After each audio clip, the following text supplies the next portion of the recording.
Leroy Chiao was just 8 years old the first time the U.S. sent men to the moon, and he's a retired NASA astronaut and former International Space Station commander. Leroy, always great to have you on The Why. And we just saw a bit about why we're going back, but why has it taken so long? I mean, what's been the greatest obstacle to going back to the moon?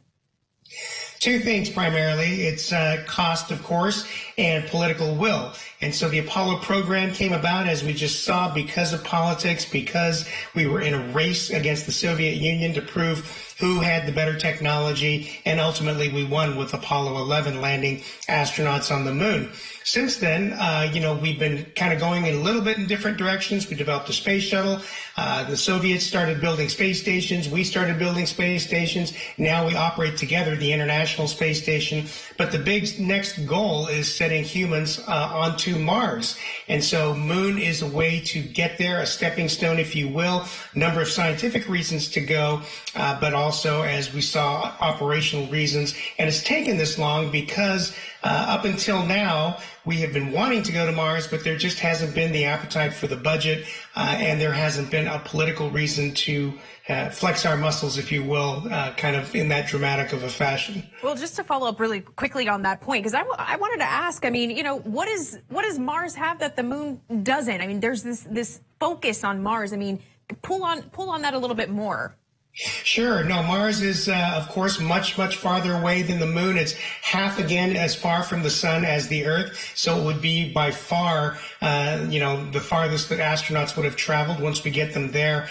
There are things on Mars. It was much more Earth-like probably 4 billion years ago. So we're already seeing from the rovers some tantalizing telltale signs of organic chemicals that could have come from past life. And just think of the social implications if we find definitive proof that there was life on Mars, our nearest neighbor, even if it was 4 billion or so years ago. That has dramatic implications for a lot of our beliefs and the ways that we think about things here on Earth. Beyond that, there are scientific reasons to go, of course, and just that human yearning of wanting to explore, as well as, exciting the next generation of young people to want to go do great things. Well, speaking of, human yearning, this Artemis 1 mission, bringing it back to the moon, will last just under 40 days. When the rocket returns from Earth, what is the biggest thing that we're hoping to gain from this initial launch?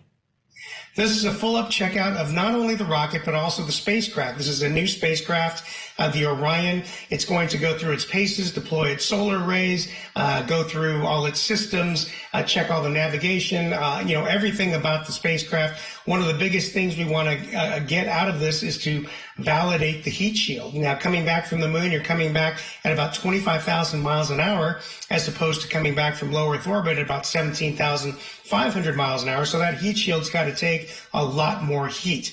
And as an example, spacecraft coming back today from the space station, we get up to a peak temperature of about 3,000 degrees Fahrenheit. Orion's going to get up to about 5,000 degrees Fahrenheit, and we want to make sure that's going to work before we put humans on board. And bottom line question for you, another aspect to this mission, do you think that it will succeed with its mission to recruit the next class of people to really help explore space? I think it will contribute. We saw that SpaceX, of course, is developing the Starship. Very exciting, revolutionary design, fully reusable, as opposed to this vehicle. The Artemis mission is, except for that small capsule on top, everything else gets thrown away.